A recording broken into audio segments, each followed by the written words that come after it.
ในที่เลิศของแผ่นดินเป็นของพระอ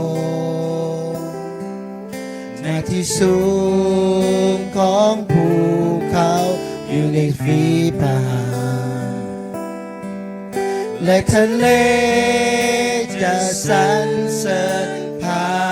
องค์ทั่วแผ่นดินนมัสการพระองค์พระเจ้าของข้านั้นยิ่งใหญ่พระเจ้าของข้านั้นยิ่งใหญ่ข้าขอนมัสการพระองค์เพียงผู้เดียวทรงสมควรสรรเสริญพระเยซูของข้ายิ่งใหญ่เป็นผู้เดียวที่ข้าเทิดทูนขอพระเกียรติและพระสิริขอจงมีแด่พระองค์พระเยซูองค์จอมราชาของข้าลูกจึงมาที่นี่เพื่อนมัสการพระองค์และคุกเข่าต่อหน้าพระลักษณ์ของพระองค์ข้าจึงมานมัสการต่อพระองค์ก้มกราบลงคุกเข่าต่อหน้าบัลลังก์เพราะพระองค์ทรงเป็นพระเจ้าของข้าข้าจึงหอมสรรเสริญแต่พระองค์ว่า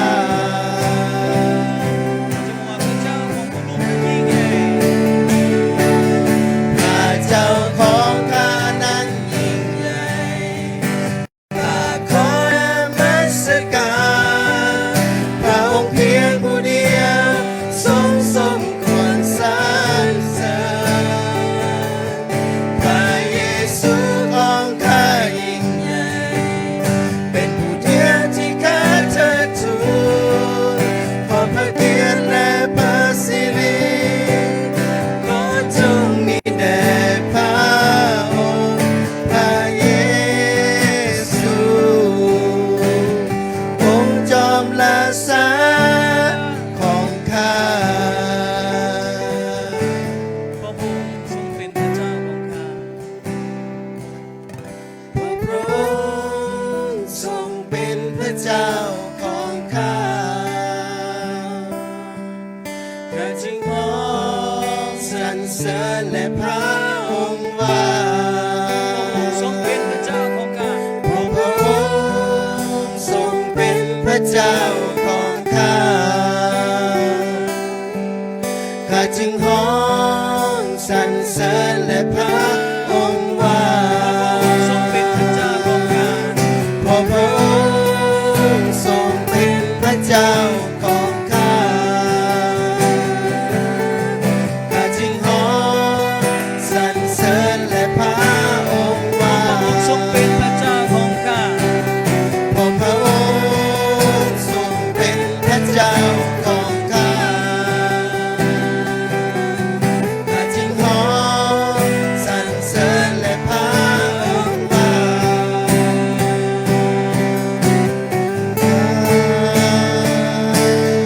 พระเจ้าของข้านั้นยิ่งใหญ่ข้าขอนมัสการพระองค์เพียงผู้เดียวทรงสมควรสรรเสริญพระเยซูของข้ายิ่งใหญ่เป็นผู้เดียวที่ข้าเทิดทูนขอพระเกียรติและพระสิริขอจงมีแด่พระองค์พระเยซูองค์จอมราชาของข้าพระเยซู พระเยซูองค์จอมราชาของข้าพระคิดคือรางวัลพระคิดคือรางวัล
สร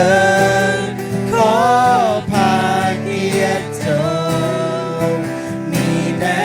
พระองค์ พระคิดผู้เดียวเพียงพอ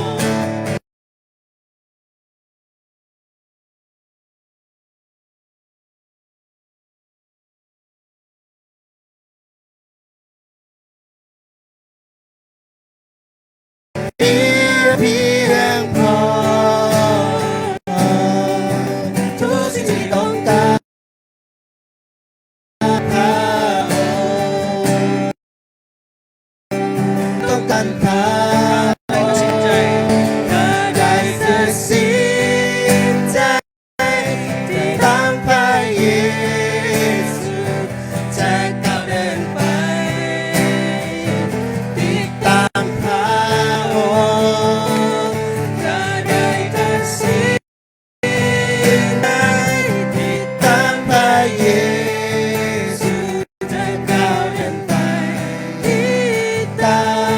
มพระองค์ การแก่นำหน้าข้า การแค่นำหน้าข้าทิ้งโลกไว้เบื้องหลังจะก้าวเดินไปติดตามพระองค์การแค่นำหน้าข้าที่จะก้าวเดินไปติดตามพ การ ระ แก่ อง นำหน้า ค์ ข้าการแก่นำหน้า การแค่นำหน้าข้าทิ่มลงไว้เบื้อ